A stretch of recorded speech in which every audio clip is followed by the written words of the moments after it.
안녕하세요. K-팝 댄스 지도사 강의를 맡게 된 한소희입니다. 여러분, K-팝 댄스 지도사 과정을 저희가 실습을 진행하기 전에 이론을 좀 진행을 해보려고 하는데요.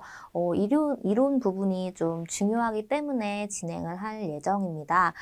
이론 부분을 저희가 하는 이유는 아무래도 그냥 그림 맞추기처럼 단순하게 따라해라 라고 하면서 가르쳐 주는 것보다는 조금 더 디테일하게 지식 배경이라든지 아니면 신체 구조의 정확한 움직임이라든지 이런 부분들 정확하게 표현하실 수 있어야 전문적인 지도사가 되는 길이기 때문에 여러분들 이론을 또 중점으로 잘 들어주시기 바랍니다. 자, 그러면 저희 1강 시작해 보도록 하겠습니다. 1강 주제는 무용의 개념과 이해인데요. 저희가 우선적으로 어떠한 부분에 이제 개념과 이해가 필요한지에 대해서 한번 알아보도록 하겠습니다. 우선 무브먼트라고 해서 움직임과 무용의 차이를 한번 알아보려고 합니다. 우선은 단순하게 인간의 움직임 같은 경우에는 여러분들이 인간은 일상적인 생활을 영위하는 데 있어서 다양한 움직임을 창출하고 이제 여기에서 의식과 무의식이 같이 혼합되어 있다라고 생각을 해주시면 됩니다. 그래서 단순한 움직임이냐 이제 다른 부분을 한번 살펴보면 일상적인 움직임이 무용이 되기 위해서 공연이라는 맥락 아니면 안무가의 목적 의지가 있어야 한다. 그래서 새로운 구성을 통해서 무용화가 된다라고 이제 주장하는 그러한 두 가지 이렇게 표현력이 있습니다. 그래서 여기 같은 첫 번째 같은 경우에는 우선 의식과 무의식이 혼재되어 있는데 무의식에 조금 더 가까울 수 있다라고 생각을 해주시면 됩니다. 그래서 내가 다양하게 그냥 뭐 걷기나 뭐 기침을 한다든지 그냥 움직이는 거 자유롭게 표현되는 것 자체가 이제 인간의 움직임이다라고 생각을 하는 거고 이제 두 번째 같은 경우에는 어떠한 정확한 목적이 있어야 된다. 목적 의식이 있고 아니면 누군가 예를 들어 안무가라든지 누군가의 그런 맥락적인 그런 표현 그냥 구성들이 조금 구체화되어 있어야 이제 무용화로 볼 수 있다. 그냥 단순한 움직임으로 보는 것은 무리가 있다라고 생각하기 때문에 이러한 차이점이 조금 있다라고 생각을 해주시면 될 것 같습니다. 그래서 첫 번째 같은 경우에 그냥 단순한 이제 무브먼트 움직임에 가깝고 두 번째 같은 경우에는 이것이 무용이라고 표현을 하기까지 이러한 것들이 필요하다라고 보시면 될 것 같습니다. 자, 그러면 우리 이제 무용의 개념에 대해서 한번 살펴볼 텐데요. 무용과 이제 춤의 관계를 먼저 한번 살펴보도록 하겠습니다. 우선은 상체의 움직임을 뜻하고요. 용은 하체의 움직임을 뜻합니다. 그래서 이걸 합해서 무용이라는 단어로 표현을 하게 된 건데요. 여기에서 댄스는 사실 독일어로는 탄츠라고 불리기도 하고요. 불어로는 당스라고 표현을 하기도 합니다. 그래서 이제 영어 표기로는 댄스라고 많이 하는데 독일어로 표현할 때에는 또 탄츠라고 많이 불러요. 당스보다는 탄츠로 많이 불리기도 합니다. 그래서 무용에 가까운 춤일수록 탄츠라고 표현되는 경우가 많고요. 조금 무용보다는 그냥 일반적인 움직임, 그냥 댄스에 가깝다라고 하면은 그냥 댄스로 표기하는 경우도 많습니다. 사전적으로. 그리고 한국의 고유 언어로 볼 때에는 그냥 여러분들이 알고 계신 것처럼 춤으로 표현을 하실 수 있으실 거예요. 그리고 사전적으로 정의되어 있는 것들을 보면은 우선 무용이란 강렬한 정서에 의해서 일어나는 근육의 활동이라고 합니다. 근육이 움직이는 것이다 라고 알고 계시면 될 것 같고요. 그리고 즐거움을 주는 우미한 움직임의 구성체라고 보시면 되고요. 뭔가 음악에 따라서 내가 움직이고 이래서 즐겁고 그래서 활동적이게 움직인다라고 보시면 될 것 같고요. 동작과 감정을 재현하는 운동의 결정체라고 보시면 될 것 같습니다. 그래서 나의 감정 표현도 하고 동작을 움직이면서 운동도 되는 그러한 것들이 무용이다라고 알고 계시면 되겠죠. 그러면 이제 무용예술의 정의에 대해서 한번 살펴볼 거예요. 우리가 무용은 안무가의 내적 감정을 전달하기 위해서 형상화되어 있는 행위예술이다라고 표현이 되어 있는데요. 아까 앞에 처음에 무브먼트 설명할 때 표현했던 것처럼 무용에 가까운 것이 이제 내적 감정을 전달하면서 어떠한 목적이 있는 거죠. 전달하기 위해서 어떤 목적이 있고, 그래서 이걸 행위예술, 몸으로 표현해 주는 것을 이야기를 하는데요. 여기에서 이제 이제 학자가 이야기한 부분이 있습니다. 그래서 수잔 K 랭거 같은 경우엔 다이나믹한 이미지다. 뭔가 움직이고 막 화려하고 이런 동작들의 이미지로 보여줄 수 있는 그런 표현이고, 무용을 하나의 현상이나 가상으로 보는 것도 있다라고 보시면 될 것 같습니다. 그리고 안재승 학자 같은 경우에는 인간의 사상이나 뭔가 관념 또는 감각, 감정, 정서 등이 미학적 배경에 영향을 받는다라고 보기도 했습니다. 그래서 그냥 움직이는 것이 단순하게 즐겁고 뭐 이렇게 표현하는 것이 아니라 모든 뭐 가치관에 관련된 정서까지 해서 가치관에 관련된 것들이 뭔가 다 기초적인 배경에 영향을 받는다라고 볼 수도 있다라고 이야기를 하고 있고요. 그리고 본질적 체계 위에서 규격화되어 버린 기본 동작이나 아니면은 자유롭게 창출해낸 표현 운동의 연계를 통해서 안무로 나타나기도 한다라고 봅니다. 그래서 기본 동작들도 있지만 이걸 응용해서 다른 방식으로 창작적인 그런 표현이 연계되어서 함께 창작 안무로 나타나기도 한다라는 이야기를 하고 있는 거고요. 특정의 주제와 내용이 전달되는 그런 공간적이고 시간적인 그런 예술의 한 영역이다라고 보고 있다고 합니다. 그래서 여러분들이 이러한 무용을 조금 어떻게 표현하면 좋을지 아니면 어떠한 것에서 시작이 되고 창출해내는 것인지에 대해서 여러분들이 조금 생각해 보시고 고민해 보신다면 조금 더 표현해내실 때 여러분들이 조금 더 진실되게 조금 더 창의적으로 나오실 수도 있다라고 저는 생각을 하고 있습니다. 그리고 우리가 이제 무용예술의 정체성에 대해서도 한번 살펴볼 텐데요. 우선은 기본적으로 모방론을 주장하는 분이 있고요. 그리고 표현론을 주장하는 입장도 있습니다. 우선은 모방론 같은 경우엔 아리스토텔레스의 모방론이 가장 대표적인데요. 우선은 스텝을 통해서 인간의 유형을 재현하고 행위 감정을 재현한다라고 이야기를 하고 있습니다. 그래서 이거는 말 그대로 걷는 모양이라든지 이런 단순한 행동을 통해서도 이것도 다 움직임을 표현한 것이다. 행위 감정을 재현한 것이다. 라고 이야기를 하고 있습니다. 그래서 동물을 따라하기도 하고요. 아니면은 사회를 반영하거나 일상적인 움직임이 전부 다 따라하는 형태의 일부분이다라고 보실 수 있다라고 표현을 하는 경우도 있고요. 다른 입장에서 보면은 말 그대로 그냥 표현론의 입장도 있습니다. 그래서 이제 이 경우에는 플라톤이라는 학자가 영감에 의해서 표현을 하는 것이다. 그냥 단순하게 움직이고 그냥 걷고 뛰고 이런 거 말고 어떠한 생각이 떠올라서 그 행동을 표현하는 것이다. 이게 표현론 입장입니다. 그래서 인간의 행동이 이제 생동하는 이미지 아니면 사고의 표현을 전부 다 움직임으로 표현이 된다라고 이제 이야기를 하는 것이고요. 음악이나 이제 무용가 같은 감정, 음악 또는 무용가의 감정이나 정서를 표현하는 것이다. 다 표현이라고 이야기를 하죠. 여기서 보면은. 나의 생각을 표현하고 내가 느낀 것을 표현하고 하는 표현이다. 나는 이거 무용은 정체성이 표현이라고 생각을 한다라고 하는 표현의 입장이 있는 것입니다. 그래서 그냥 그대로 보고 따라하느냐, 모방 또는 내가 생각하고 느낀 것을 내가 표출하는 것이다. 표현하는 것, 이 두 가지 입장이 있다라고 생각을 해주시면 될 것 같습니다.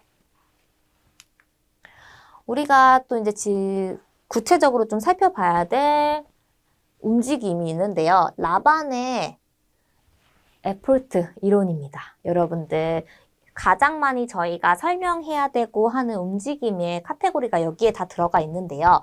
우선은 헝가리 출신의 무용 이론가이세요. 그리고 이제 신체 동작 표기법의 개발자이기도 합니다. 그리고 라반의 4가지 주요 움직임 카테고리가 중요하기 때문에 저희가 한번 다뤄볼 예정인데요. 여기에 4가지는 이렇게 신체와 형태, 그리고 공간, 그리고 에포트 이렇게 4가지로 한번 살펴볼 예정입니다. 어떠한 것들이 담겨 있는지 저희가 하나씩 살펴보도록 하겠습니다. 우선 신체 같은 경우에는 신체적 측면이라고 보시면 되는데요. 무엇으로 움직이는지, 무엇으로 움직이는가에 대한 이야기입니다. 그래서 이제 내적 의지 표현의 시작점이며 기능적인 면을 좀 담당을 하고 있다라고 이제 이야기를 또 하고 있는데요. 여기에서 신체, 바디 부분이 여러 가지가 있겠지만 여기에서는 이렇게 머리부터 피부 표현까지 전부 다 이렇게 나누어서 설명을 할 건데요. 우선 머리 같은 경우엔 우리 신체의 가장 위에 있죠. 가장 시작점에 있고 또 정신적인 측면을 담당을 합니다. 그래서 총체적인 면을 다 컨트롤이 가능해요. 저희가 생각하면서 어느 부분은 움직이고 어느 부분은 멈춰 있고 이런 부분들도 다 컨트롤이 가능하다라고 생각을 해주시면 좋을 것 같고요. 그리고 몸통 같은 경우에는 표현의 핵심적인 부분이죠. 이제 생각하고 나서 목 밑으로 몸통 부분이 이제 표현을 가장 시작되는 부분인데요. 표현을 하실 때 가장 핵심적인 부분이다라고 알고 계시면 됩니다. 그리고 팔 부분은 제스처를 하기 위해서 이제 만들어진 부분이에요. 예를 들어서 기분이나 느낌을 표현하는 것이죠. 몸통으로 예를 들어서 기본 리듬감이나 기쁜 마음을 흔들흔들 하는 것을 표현하고 있다면 팔 동작은 조금 더 디테일하게 내가 뭔가 기분이 좋은 것인지 아니면은 슬픈 것인지를 표현할 때 조금 더 디테일하게 잡아줄 수 있는 게 팔 동작이다라고 보시면 될 것 같고요. 여기에는 손까지 같이 보시면 좋을 것 같아요. 그리고 다리 부분을 보시면 지지하는 거, 우선 제대로 딱 중심부에 서 있어야 움직임이 편하기 때문에 지지와 이동, 또 동선 이동이 있을 수 있죠. 다리도 떼고 춤을 춰야 되기 때문에 지지와 이동을 위한 부분이라고 생각해 주시면 되고요. 관절 부분은 특정한 기능을 담당하는 것입니다. 그래서 몸을 우리가 구부릴 수 있어야 또 표현이 가능하기 때문에 관절 부분도 매우 중요하고요. 그리고 피부는 또 이제 외적인 면들, 손등이나 등이나 허리, 다리 앞면 등과 같은 그런 부분들이 있고요. 그리고 내면으로 보면은 안쪽, 손바닥이나 앞에 부분, 가슴, 배, 종아리, 허벅지 안쪽 이런 표현을 이제 근육 부분에 따라서 표현이 달라진다라고 설명을 드리면 좀 이해가 쉬우실 것 같아요. 피부가 곧 근육 부분이라고 생각하시면 됩니다. 예를 들어서 손등 같은 경우에는 근육을 보여주긴 좀 어렵기 때문에 손등이나 손바닥 그래서 활짝 폈을 때 뭔가 깜짝 놀라거나 아니면은 뭔가 젖혀지는 그런 자세 아니면 손등을 했을 때는 뭔가 다 반지를 끼는 표현이라든지 여러 가지 표현이 있을 수 있겠죠. 그래서 여기 손등 부분이나 손바닥 부분 이렇게 반짝반짝 이렇게 표현할 수도 있고 이런 부분이 있는가 하면 조금 더 디테일하게 들어가면은 뭐 종아리나 허벅지 뭐 이런 부분들은 솔직히 앞뒷면만 그냥 다른 것이지 표현하기에는 피부라고 보기보다는 근육으로 여러분들이 이해하시는 게 좀 쉽다라고 해서 근육이 조금 멋있게 갈라지면 굉장히 또 표현이 멋있게 보이기 때문에 이런 부분들도 여러분들이 참고하시면 좋을 것 같아요. 그래서 표현이 좀 많이 달라집니다. 이런 부분들 생각해 주시면 될 것 같고요. 그리고 형태, 스페이프 형태를 보시면 몸의 형태를 말하는 거예요. 우리가 몸의 움직임이기 때문에 보면은 우리가 스페이프 플로우라고 해서 내면에서 흘러나오는 움직임입니다. 약간 그루브라고 생각해 주시면 되고요. 조금 마음이 생기고 움직임이 시작되는 곳이기도 합니다. 그래서 내가 음악을 듣고 어떤 감정이나 느낌이 생겼어요. 그거에 따라서 내가 움직임을 표현하는 것이다 라고 생각해 주시면 되고요. 그리고 또 호흡이 중요한 요소가 되실 수도 있습니다. 모든 운동이 그러하듯 호흡을 내뱉고 다시 들이마시고 하는 것이 나의 움직임이 조금 더 극대화돼서 보일 수 있게 도와주는 그런 역할을 합니다. 그래서 실제로 댄스도 아래로 내려갈수록 호흡을 깊게 내뱉기도 하고 아니면 위로 올라갈수록 반대로 그럴 때는 조금 더 깊게 들이마시면서 같이 몸을 올려주는 그러한 형태로 진행이 된다라고 알고 계시면 될 것 같아요. 그리고 다음 걸 보시면 이제 디렉셔널 스페이프라고 해서 몸이 움직여서 어떤 모양을 이제 만들어내는 것을 이야기를 합니다. 기본적으로 춤출 때에 표현하는 것이 거의 다 이거죠. 몸을 움직여서 어떤 모양을 만들어내야만 어떤 것을 표현하는지 알기 때문에 이런 것들이 중요한데요. 예를 들어서 팔을 뻗어서 펜을 잡으려고 움직이는 것과 같은 모양이에요. 예를 들어서 춤출 때 펜을 진짜 잡진 않겠지만 잡으려고 하려고 하면 어떻게 해야겠죠? 몸을 앞으로 내밀고 손을 뻗거나 하는 형태로 진행이 돼야겠죠. 이런 부분들을 표현하는 것이고요. 그리고 쉐이핑은 신체를 이용해서 어떤 모양을 만드는 것이에요.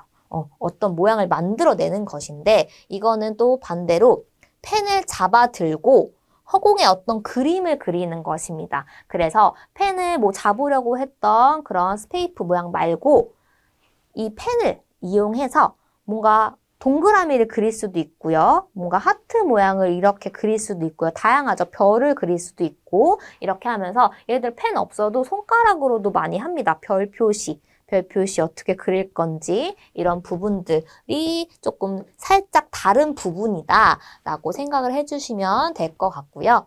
또는 또 양팔을 모아서 원을 만들기도 합니다. 제가 말씀드린 것처럼 펜이나 손가락으로 표현하기도 하지만 팔을 모아서 뭐 동그라미 그려주세요 하면 뭐 머리 위로 동그라미 하는 것처럼 이렇게 나의 신체를 이용해서 어떠한 모형을 만드는 것. 예를 들어서 팔을 이용해서 하트를 그려주세요 라고 얘기하면은 여러분들 어떻게 하시겠어요? 팔로 하트 모양을 만드시겠죠. 이것도 마찬가지예요. 양팔 모아서 원을 만들고 다양하게 모양을 만드실 수 있다는 거 이런 부분들을 여러분들이 차이점을 잘 살펴보시면서 알고 계시면 됩니다.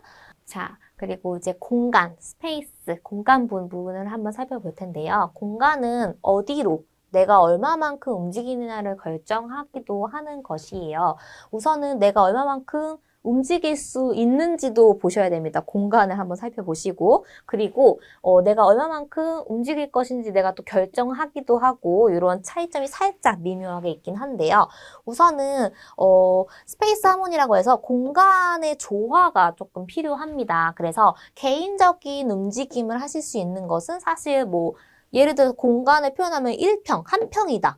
한 평이다 라고 하면 굉장히 좀 넓지 않죠. 살짝 좁은 공간인데 이 안에서 내가 얼마만큼 표현할 수 있는지 이런 것들을 다 계산을 하고 생각을 하셔야 돼요. 예를 들어서 원래 안무는 한 3m 가야 되는 안무예요. 근데 한 평 남짓의 공간에서 3m 갈 수 없죠. 그럴 때 내가 이 큰 움직임을 좁게 이 한 평 공간에서 활동을 할 수 있지만 움직이기는 할 수 있는 정도로 그 표현을 하실 수 있을 정도로는 움직이실 거를 거리 계산을 하셔야 되는 거죠. 한 1m만 가도 3m 가는 것처럼 표현이 될 수 있게 여러분들이 활용을 해주시는 거. 그리고 이제 일반적인 움직임이라고 해서 여러분들이 한 평 말고 그냥 일반적인 공연장이나 아니면 연습실이나 아니면 뭔가 레슨실 같이 좀 큰 공간에서 움직이실 때에도 여러분들이 작은 움직임을 크게 움직이실 수도 있어야 된다는 얘기예요. 작은 공간에서는 작게, 큰 움직임을 작게 축소해서 움직였다면 되게 작은 손가락 움직임을 표현을 하는데 예를 들어서 공간도 거의 안 움직여요. 그 제자리에서 움직이는데 예를 들어 공간이 너무 커요. 그런 경우에는 나의 움직임이 잘 보이지 않겠죠. 그래서 조금 최대한 보일 수 있도록 조금씩 더 크게 표현을 한다든지 이런 것들을 여러분들이 생각을 하시면서 움직임들을 다 표현을 하셔야 된다라는 이야기입니다. 그리고 개인의 공간도 있어요. 키니스페어라고 해서 개인의 공간도 있는데 우선은 몸에서 0에서 15cm 정도 떨어진 곳에서 움직일 때 이제 여러분들이 집중하고 섬세하게 표현할 수 있는 것인데요. 이걸 니어라고 합니다. 그래서 제가 아까 설명드렸던 개인의 움직임을 이렇게 표현하면은 좋겠죠. 최대한 가까이에서 움직임을 표현할 수 있게 해주시는 게 좋다. 그리고 미들은 몸에서 15에서 30cm 정도 떨어진 곳에서의 움직임입니다. 그래서 조금 니어에서 했을 때는 정말 요 안에서만 움직였다면 그래도 15에서 30cm 정도는 요 정도는 할 수 있거든요. 움직이실 수 있는 거. 그리고 어느 정도 스텝은 다 밟으실 수 있어요. 움직임 표현하실 때 동선이나 이런 것들은 웬만한 거는 움직이실 수 있다라고 볼 수 있기 때문에 이런 부분들을 자유롭고 조금 편안하게 그리고 안정감 있게 또 프리하게 움직이실 수 있게 표현을 하시는 거 가능하다라고 생각하시면 될 것 같고요. 그리고 for라고 해서 약간 몸에서 이제 크게 움직여요. 30cm 이상 떨어진 곳. 그래서 조금 건너뛰기를 한다든지 좀 멀리 간다든지 아니면 공간을 최대한 활용을 한다든지 아니면 동선을 좀 많이 활용한다든지 해서 이용을 하실 수 있습니다. 그래서 개인적인 움직임, 퍼스널 스페이스에 가까울수록 여러분들이 이렇게 니어에 가깝다라고 보시면 되고요. 제너럴 스페이스, 일반적인 큰 뭐 공연장이나 좀 활동을 할 수 있을 만한 그런 공간에서 한다라고 했을 때는 for에 가깝게 가실 수 있다라고 보시면 될 것 같습니다. 그리고 여러분들 이제 레벨, 높이도 좀 중요한데요. 여기서 말하는 거는 뭐 높이 뛰기 이런 것보다는 이제 위에서 내가 무게 중심이 좀 위에서 할 건지 조금 아래에서 할 건지 이런 것들을 이야기하는 것이에요. 그래서 무게 중심 높이를 생각해 주시면 되는데요. height, 말 그대로 위에서 움직이는 겁니다. 그래서 조금 더 중심을 위로 올리셔서 하는 거. 그 다음에 미들은 그냥 편안하게 서서 진행하시는 거. 그리고 로우는 조금 더 다운, 앉아서 내가 무릎을 굽히거나 해서 조금 더 앉아줄 수도 있겠지만 중심 자체를 조금 더 다운, 앉아서 올라가고 해주는 그런 동작들이다라고 생각을 해주시면 될 것 같습니다. 그래서 완전히 또 활동적인 면으로 보면은 위로 하면 조금은 점프로 보실 수 있고요. 미들은 그냥 제자리에 서 있는 거, 앉아서 보면은 완전히 더 바닥으로 더 앉는 거 이렇게 생각해 주셔도 됩니다. 그래서 조금 더 레벨 부분들도 여러분들이 보셔야 된다라고 여러분들이 생각해 주시면 될 것 같습니다. 그리고 어디로 얼마만큼 이제 움직이냐를 결정하는 것이라고 이야기를 했는데요. 이 경우에는 인간의 움직임을 이제 라반은 질적인 면과 양적인 면으로 나누어서 분류를 합니다. 그래서 라반의 움직임은 교수법에서 제일 중요한 부분입니다. 그래서 저희가 여기 이 부분을 다루고 있기도 하고 제가 설명을 드리는 이유이기도 합니다. 그리고 시간, 무게, 공간, 흐름 4가지 움직임으로 또 이해를 하셔야 되는데요. 그렇지만 이걸 또 이렇게만 이해를 한다고 하면은 창의적인 몸짓 표현이나 주제 표현을 가르치는데 이제 문제가 어깨끄름 진행을 해야 됩니다. 예를 들어서 이거를 이해를 다 했어요. 다 했는데 또 창의적인 몸짓이나 이거에 생각이 또 너무 멈춰져 있으면 안 되겠죠? 그래서 이 부분을 최대한 여러분들이 잘 공부하시고 잘 받아들이면 창의적인 몸짓 표현이나 주제 표현을 하는 데에도 문제가 없다라는 이야기를 하고 있는 것이고요. 그리고 춤 표현의 매개 동작은 심층 구조나 포면 구조를 동반한다라고 보시면 됩니다. 그냥 조금 마음적인 부분도 있고 겉으로 보여지는 부분도 같이 동반해서 간다라고 생각을 해주시면 될 것 같고요. 인간의 행위는 주관성과 객관성 2가지 의미를 같이 표현을 합니다. 그리고 인간의 움직임에는 상징성이 항상 있습니다. 그래서 아까 제가 방금 앞부분에 보여드렸던 것처럼 뭐 손가락 하트가 있을 수도 있고 뭐 머리 위로 손 위로 동그라미 뭐 이런 상징적인 움직임들이 있을 수 있다.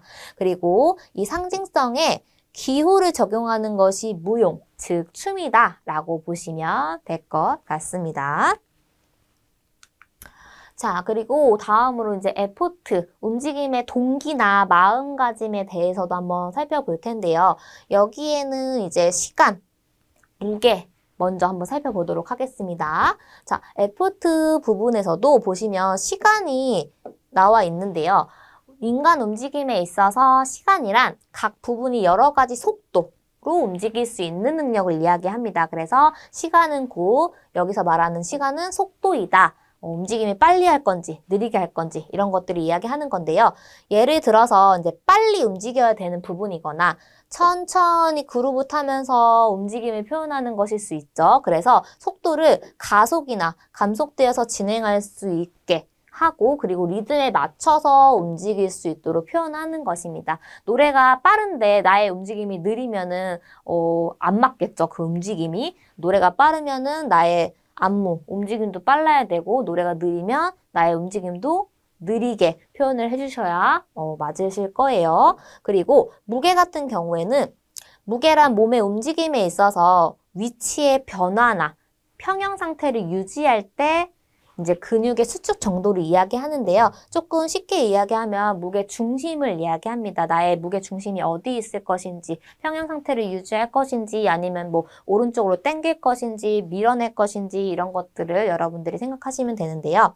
즉 움직임을 조금 강하게 만들 수도 있고 약하게 할 수도 있다는 것이에요. 그래서 밀고 당긴다고 하죠. 조금 밀 때는 힘을 앞으로 주고 당길 때는 뒤로 당겨주고 이런 것들도 있을 수 있고 힘을 줘야 할 때도 있고 빼야 할 때도 있어요. 계속 힘을 주고 있으면 어디가 포인트인지 전혀 보이지 않아요. 그래서 강약 조절이라고 표현하면 좀 더 쉽겠죠? 강약 조절을 하실 수 있어야 합니다. 이게 바로 이제 무게, 중심 이동을 하거나 어디에 힘을 줄 것인지 포인트 부분을 여러분들이 잘 체킹을 하시고 움직이셔야 된다.